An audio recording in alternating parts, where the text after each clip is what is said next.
Halo semuanya, perkenalkan saya Venorika dengan NPM 1942165, mahasiswa dari UIB. Hari ini ingin mempresentasikan hasil UTS Manajemen Strategi saya.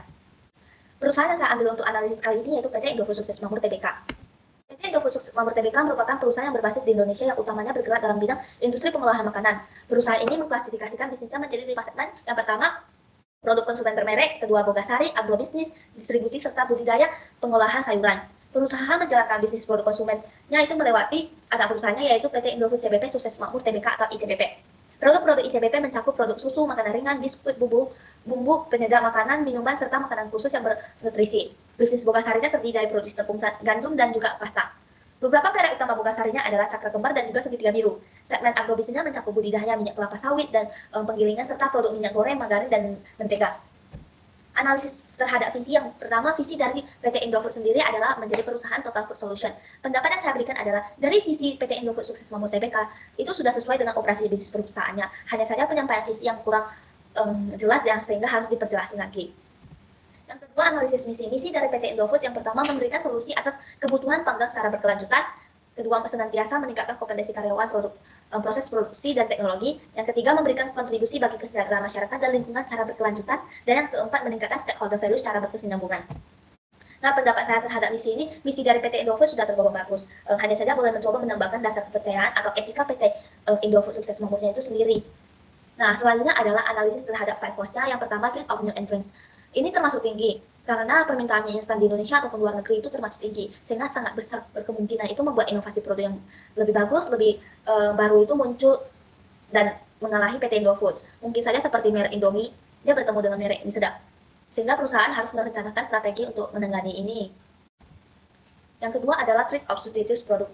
Ini merupakan ancaman yang termasuk tinggi, seperti sekarang produk pengganti merek Indomie bisa digantikan oleh merek mie lain seperti yang tadi saya bahas adalah merek mie sedap. Meskipun benar merek Indomie masyarakat sudah antusias ingin membeli, tapi seiring waktu munculnya produk inovasi sehingga tidak menutup kemungkinan juga ancaman ini terjadi. Hal tersebut harus diwaspadai sehingga bisa dengan meningkatkan kualitas Indominya atau lebih memperhatikan kualitas mie-nya. Ketika ada bargaining power of buyer, ancaman ini termasuk rendah karena Indomie telah mendominasi pasar sebagian besar pembeli setia dikarenakan harga terjangkau, kualitas terbaik, dan juga pelayanan baik. Konsumen Indomie tidak hanya di Indonesia tetapi seluruh dunia dan juga merupakan makanan favorit di Australia. Meningkatnya permintaan mie di pasaran membuat tingkat produksi mie akan semakin tinggi. Dengan banyaknya pesaing yang muncul, membuat PT Indofood Sukses Makmur Tbk ini harus mencari solusi yang lebih tepat agar tidak meninggalkan konsumennya. Nah, selanjutnya adalah bargaining power of supplier. Ancaman ini termasuk rendah bagi perusahaan Indofood karena bahan produksi yang dibutuhkan sudah dimiliki sendiri oleh PT Indofood sendiri. Karena merupakan perusahaan yang total food solution yang diarahkan dengan kegiatan usaha dari tahap produksi bahan baku, pengolahan, hingga produk jadi dan ditawarkan ke pasar. Kualitas bahan yang dipakai selalu terjamin kualitas dan kualitasnya, sehingga supplier tepung sendiri aja bogasari sendiri. Yang terakhir ada industri rivalry. Ancaman ini termasuk sangat tinggi karena permintaan makanannya semakin meningkat sehingga pesaing juga meningkat. Berkembangnya produk mie instan sebagai makanan cepat saji bahkan menjadi makanan pokok bagi kita untuk sekarang, ini menyebabkan tingkat persaingan di industri mie instan ini semakin tinggi. Dalam persaingan ini harus selalu mengembangkan kualitas produk yang dihasilkan dengan baik, selalu memberikan yang terbaik bagi masyarakat, dan masyarakat lah yang akan menilaikan bahwa apakah perusahaan ini dapat bertahan dalam persaingan pasar ataupun tidak. Selanjutnya ada analisis internalnya, yaitu yang pertama ada SWOT-nya, yaitu ciri khas Indonesia.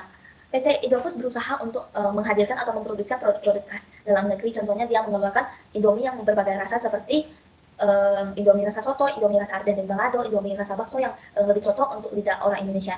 Yang kedua, banyak anak perusahaannya. Memiliki banyak perusahaan seperti yang saya tadi bahas sebelumnya, itu dibagi menjadi 5 grup bisnis. Yang pertama itu adalah produk konsumsi bermerek, lalu bogasari, agrobisnis, distribusi dan budidaya dan olahan sayuran. Lalu ketiga itu banyak rewardnya, banyak penghargaan dan banyak reward yang didapatkan. Ini membuktikan bahwa perusahaan Indofood adalah perusahaan yang berprestasi baik di tingkat nasional maupun internasional. Selanjutnya adalah pasar luar negeri. Telah merambah pasar luar negeri, Indomie bukan hanya dikenal di negara tetangga dekat seperti Singapura, Malaysia, Hong Kong, ataupun Taiwan, tetapi sudah menjangkau lebih dari 80 negara di Eropa, Afrika, hingga ke Amerika. Bahkan di Sudan, Lebanon, Indomie hampir ada setiap toko di supermarketnya. Untuk melayani pasar yang semakin luas, Indofood juga membangun pabrik di sejumlah negara seperti Malaysia, Arab Saudi, Mesir, dan di samping Nigeria. Selanjutnya ada weakness-nya atau kelemahannya. Yang pertama, terlalu banyak brand barunya. Merek yang dikeluarkan terlalu banyak, contohnya saja produk susu ada beberapa macam merek, jadi tidak hanya satu. Lalu yang kedua, permintaan pasar belum terpenuhi. Karena cepatnya pergantian varian atau keluarnya varian baru dari produk-produk Indofood itu, masyarakat yang ingin produk tertentu menjadi tidak terpenuhi permintaannya dan terpaksa harus menerima varian baru yang muncul lalu begitu akrab di lidah konsumen. Lalu yang ketiga, ada biaya pemasaran yang tinggi. Biaya pemasaran yang tinggi di sini yang dimaksud di sini adalah biaya yang dikeluarkan untuk memasarkan produk-produk Indofood ini. Tidak hanya di bagian iklan saja biaya pemasarannya. Biasa juga dana terkucur untuk mensponsor suatu event atau acara besar yang bisa menambah kuat bayangan terhadap konsumennya. Lalu yang keempat, ketersediaan bahan baku yang kurang untuk produksi luar negeri. Ketersediaan bahan baku yang belum mencukupi khususnya produksi di luar negeri ini, permintaannya meningkat, itu terkadang tidak sebanding dengan bahan baku yang ada, sehingga produksi di luar negeri terkadang itu belum cukup bahan bakunya. Lalu yang ketiga, ada opportunity atau kesempatan. Pertama, pertumbuhan pasar yang terus meningkat. Pertumbuhan pasar yang terus meningkat ini baik di kalangan bawah, menengah, maupun atas. Pertumbuhan pasar ini merupakan salah satu peluang bagi Indofood karena mendistribusikan produknya lebih gencar. Lalu yang kedua, segmen pasar yang tidak signifikan. Segmentasi pasar yang tidak terlalu signifikan karena produk yang dihasilkan terus menyesuaikan untuk dikonsumsi pria ataupun wanita, baik tua maupun muda. Hal ini bisa disebut peluang karena produk yang dikeluarkan bisa menyesuaikan usia, baik dari tua maupun muda. Lalu memanfaatkan e-business dalam pengembangan. Seiringnya teknologi berkembang, kita dapat menggunakan e-business untuk membantu mengembangkan pasar kita. Lalu kita bisa memperkenalkan produk kita melalui internet, karena pengguna internet itu sama dengan masyarakat konsumen. Terus pengguna internet sekarang juga semakin banyak. Lalu bisa melewat situs resmi Indofood dengan mengembangkan, menjelaskan dengan detail produk-produknya, terus mereview produknya dengan berbagai bahasa, agar bisa ditelaah oleh manusia dari berbagai belahan dunia. Lalu naiknya harga pokok makanan. Harga bahan pokok yang naik mengakibatkan harga Indomie yang akan naik juga. Nah, ini akan menambahkan keuntungan bagi PT Indofood sendiri. Lalu selanjutnya ada pola hidup yang meningkat permintaannya. Orang zaman sekarang ini dia lebih suka yang cepat saji, simple, enak, dan yang penting instan. Indomie adalah jawabannya. Nah, terutama untuk anak kos, Indomie ini sangat menolong untuk melepaskan lapar tanpa mengeluarkan uang ataupun kocek yang cukup dalam. Selanjutnya ada threat atau ancaman. Yang pertama, ketatnya pesaing. Semakin ketatnya pesaing karena produk-produk sejenis dan pemasaran yang lebih inovatif. Yang kedua, tidak fokus terhadap jenis produk. Tidak fokus terhadap satu jenis produk ini menyebabkan PT Indofood hanya terkenal satu produknya saja, seperti hanya lebih terkenal untuk Indominya saja. Lalu yang ketiga, ada pesaing baru yang terus muncul. Terus dihadapi dengan pesaing baru dengan jenis produk yang sama. Ini terkhusus untuk grup bisnis untuk CBP, itu seperti produknya yaitu kecap, sambal, mie, susu.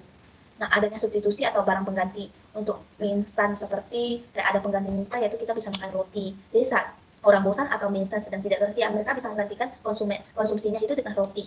Jadi tidak harus ada mie instan. Lalu selanjutnya ada tipe of business level, yaitu strategi ekspansinya. Menurut saya, perusahaan menggunakan strategi ekspansi di mana PT Indofood sedang melakukan pengembangan pada produk-produk, terutama mie instan dengan berbagai inovasi produk baru atau rasa berbeda untuk menarik minat konsumen. Tidak hanya fokus pada produk, perusahaan juga melakukan akuisisi perusahaan lain. Selain itu, PT Indofood juga merupakan pemimpin pasar terutama produk mie instan, sehingga perusahaan berada pada konsumsi yang baik untuk berbisnis dan finansial yang sangat sehat. Lalu ada kompetitor. Pesaing produk Indonesia semakin ketat. Salah satu yang menjadi produk Indofood adalah produk Wings Food yang khususnya di bidang mie instan. Munculnya pendatang baru, produsen mie instan PT Sayak Mas Utama dengan produk mie sedap yang tadi saya sebutin, ini cukup mengejutkan sehingga PT Indofood ini harus lebih waspadai. Lalu yang pesaing kedua itu merupakan Mayora yang kembali meluncur produk mie instan terbaru merek bakmi Glosuri. Selain itu, Mayora juga merupakan salah satu perusahaan makanan dan minuman yang disegani di Indonesia dengan berbagai keunggulan yang ada. Sehingga kedua kompetitor itu harus lebih diwaspadai PT Indofood. Selanjutnya ada diversification strategi. PT Indofood sukses membuat TBK awalnya merupakan produk mie instan merek Indomie. Kemudian secara bertahap melakukan diversifikasi usaha di bidang makanan ringan, minuman, tepung, agrobisnis, distribusi, dan masih banyak lain lagi dalam rangka mengembangkan dan memperluaskan usahanya. Diversifikasi perusahaan dapat dilihat melalui segmen operasi yang dimiliki perusahaan, misalkan PT Indofood sukses membuat TBK yang membagi usahanya menjadi 5 segmen seperti yang tadi saya sebutkan, yaitu ada produk konsumen bermerek, Ogasari, agrobisnis, distribusi, dan juga budidaya dan pengolahan sayuran. Nah, selanjutnya kita akan membahas ke merger. Contoh merger yang saya ambil dalam kasus ini adalah Bank Mandiri Tbk. Bank Mandiri didirikan untuk menerima penggabungan 4 bank, yaitu Bank Bumi Raya, Bank Dagang Negara, Bank Ekspor Impor Indonesia, dan Bank Pembangunan Indonesia.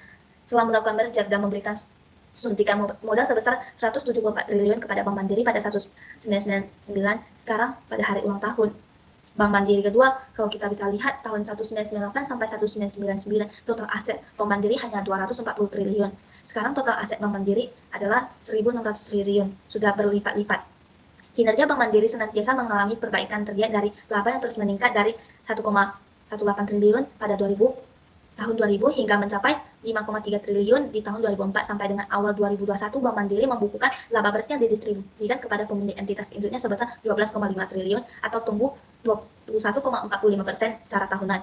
Pertumbuhan laba terutama didukung oleh pendapatan bunga bersih sebesar 21,50% menjadi 35,16 triliun. Selain itu, pendapatan berbasis jasa yang tumbuh 17,27% menjadi 15,94 triliun turut menopang pertumbuhan laba. Atau adapun penyaluran kredit naik sebesar 16,37% secara tahunan menjadi 1.014,3 triliun. Selanjutnya adalah akuisisi. Yang saya ambil adalah Gojek mengakuisisi Bank Jago. Gojek melakukan akuisisi Bank Jago pada bulan Desember 2020. Bukan hanya di negara besar seperti Amerika Serikat, Indonesia juga dipenuhi oleh perusahaan berskala besar yang berhasil mendapatkan keuntungan setelah mengambil langkah akuisisi. Gojek melalui anak perusahaannya yaitu PT Dompet Karya Anak Bangsa mengakuisisi saham PT Bank Jago Tbk pada bulan Desember 2020, memborong 1,95 miliar lembar saham PT Bank Jago Tbk. Gojek saat ini menjadi salah satu pemegang saham tertinggi bersama dengan beberapa emiten lainnya. Selama beberapa tahun terakhir, Gojek memang kerap kali melakukan berbagai strategi bisnis yang melibatkan perusahaan lain. Selain mengakuisisi PT Bank Jago Tbk, Gojek juga mengambil langkah merger dengan salah satu e-commerce yang ternama di Indonesia, yaitu Tokopedia. Akuisisi yang Gojek lakukan bersama Bank Jago dan Tokopedia ini membuat tiga perusahaan ini semakin berkembang, bahkan tetap bisa bertahan di masa pandemi COVID saat ekonomi sedang mengalami penurunan signifikan ini. Kinerja saham Arto sendiri cukup baik meski terhalang pandemi COVID. Sepanjang 2020, saham Arto naik 25,81%, bahkan harga melejit 291,96% dalam 6 bulan terakhir ini. Selanjutnya yang terakhir adalah restrukturisasi. Yang saya ambil adalah contoh kasus Semen Indonesia.